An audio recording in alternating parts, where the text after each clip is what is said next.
ನನ್ನ ಹೆಸರು ಸ್ವಾತಿ ವಿಠ್ಠಲ್ ಕಾಂಬ್ಳೆ. ನಾನು ಕರ್ನಾಟಕ ರಾಜ್ಯ ಅಕ್ಕ ಮಹಾದೇವಿ ಮಹಿಳಾ ವಿಶ್ವವಿದ್ಯಾನಿಲಯ ವಿಜಯಪುರ ಶಿಕ್ಷಣ ಅಧ್ಯಯನ ವಿಭಾಗದ ಪ್ರಶಿಕ್ಷಣಾರ್ಥಿಯಾಗಿದ್ದು, ಇಂದಿನ ತರಗತಿಯಲ್ಲಿ ವಿಜ್ಞಾನ ವಿಷಯಕ್ಕೆ ಸಂಬಂಧಿಸಿದ 8ನೇ ಅಧ್ಯಾಯವಾದ ಘರ್ಷಣೆ ಎಂಬ ಪಾಠದ ಬಗ್ಗೆ ಅಧ್ಯಯನ ಮಾಡೋಣ. ಇಂದಿನ ತರಗತಿಯ ಬೋಧನಾಂಶಗಳು: ಘರ್ಷಣೆ, ಘರ್ಷಣಾಬಲ, ಘರ್ಷಣೆ ಮೇಲೆ ಪ್ರಭಾವ ಬೀರುವ ಅಂಶಗಳು. ಮೊದಲನೆಯ ಅಂಶ ಘರ್ಷಣೆ. ಘರ್ಷಣೆ ಎಂದರೆ ಒಂದು ಚಲನೆಯ ವಿರುದ್ಧ ತೋರುವ ಯಾಂತ್ರಿಕ ಶಕ್ತಿಯನ್ನು ಘರ್ಷಣೆ ಎಂದು ಕರೆಯುತ್ತಾರೆ. ಘರ್ಷಣೆಗೆ ಉದಾಹರಣೆಗಳು ಕೈಗಳನ್ನು ಉಜ್ಜುವುದು, ಕಲ್ಲುಗಳನ್ನು ಉಜ್ಜುವುದು, ಅದೇ ರೀತಿ ಗೋಡೆಗೆ ಮೊಳೆ ಹೊಡೆಯುವುದು, ಬರೆಯುವುದು, ಹೀಗೆ ಹಲವಾರು ಉದಾಹರಣೆಗಳನ್ನು ಕಾಣಬಹುದಾಗಿದೆ. ಘರ್ಷಣೆಗೆ ಉದಾಹರಣೆಗಳನ್ನು ಈ ಚಿತ್ರದಲ್ಲಿ ನೀವು ವೀಕ್ಷಿಸಬಹುದು. ಹಾಗಾದರೆ ಎರಡನೆಯ ಅಂಶ ಘರ್ಷಣಾಬಲ. ಘರ್ಷಣಾಬಲ ಎಂದರೇನು ಎಂಬುದನ್ನು ಇಲ್ಲಿ ನೀಡಿರುವ ಚಿತ್ರಗಳನ್ನು ಗಮನಿಸುವುದರ ಮುಖಾಂತರ ನೀವು ತಿಳಿದುಕೊಳ್ಳಬಹುದಾಗಿದೆ.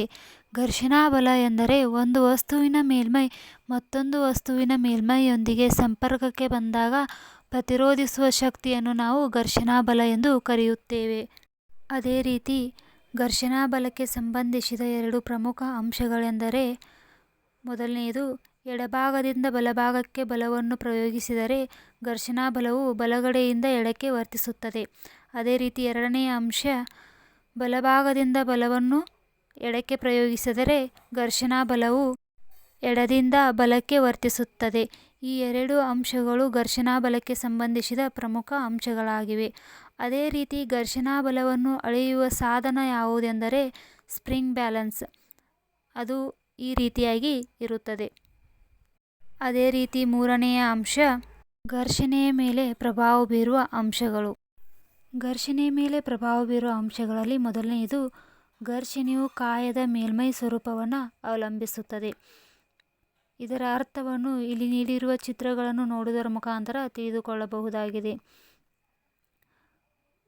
ಕಾಯದ ಮೇಲ್ಮೈ ಒರಟಾಗಿದ್ದರೆ ಘರ್ಷಣೆಯು ಹೆಚ್ಚಾಗಿರುತ್ತದೆ, ವೇಗವು ಕಡಿಮೆಯಾಗಿರುತ್ತದೆ. ಅದೇ ರೀತಿ ಕಾಯದ ಮೇಲ್ಮೈ ನಯವಾಗಿದ್ದರೆ ವೇಗವು ಹೆಚ್ಚಿರುತ್ತದೆ, ಘರ್ಷಣೆಯು ಕಡಿಮೆ ಇರುತ್ತದೆ.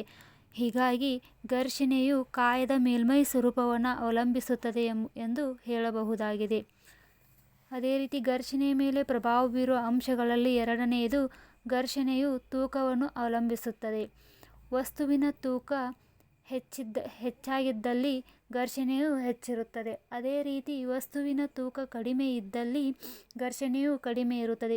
ಇದಕ್ಕೆ ಉದಾಹರಣೆಯಾಗಿ ಇಲ್ಲಿ ನೀಡಿರುವ ಚಿತ್ರವನ್ನು ನೋಡುವುದರ ಮೂಲಕ ಇಲ್ಲಿ ನೀಡಿರುವ ಚಿತ್ರವನ್ನು ವೀಕ್ಷಿಸುವ ಮುಖಾಂತರ ತಿಳಿದುಕೊಳ್ಳಬಹುದಾಗಿದೆ. ಹಾಗಾಗಿ ಘರ್ಷಣೆಯ ಮೇಲೆ ಪ್ರಭಾವ ಬೀರುವ ಅಂಶಗಳು ಯಾವುವು ಎಂದರೆ ಘರ್ಷಣೆಯು ಕಾಯದ ಮೇಲ್ಮೈ ಸ್ವರೂಪವನ್ನು ಅವಲಂಬಿಸುತ್ತದೆ ಮತ್ತು ಘರ್ಷಣೆಯು ತೂಕವನ್ನು ಅವಲಂಬಿಸುತ್ತದೆ. ಹಾಗಾದರೆ ಇಂದಿನ ತರಗತಿಯಲ್ಲಿ ನಾವು ಚರ್ಚಿಸಿದ ವಿಷಯಗಳು ಘರ್ಷಣೆ ಎಂದರೇನು, ಘರ್ಷಣಾಬಲ ಎಂದರೇನು, ಘರ್ಷಣೆಯ ಮೇಲೆ ಪ್ರಭಾವ ಬೀರುವ ಅಂಶಗಳು. ಮುಂದಿನ ತರಗತಿಯಲ್ಲಿ ಘರ್ಷಣೆಯ ಅನುಕೂಲಗಳು, ಅನಾನುಕೂಲಗಳು ಮತ್ತು ಘರ್ಷಣೆಯನ್ನು ಹೆಚ್ಚಿಸುವುದು ಮತ್ತು ಕಡಿಮೆಗೊಳಿಸುವ ಅಂಶಗಳ ಬಗ್ಗೆ ತಿಳಿದುಕೊಳ್ಳೋಣ. ಎಲ್ಲರಿಗೂ ಧನ್ಯವಾದಗಳು.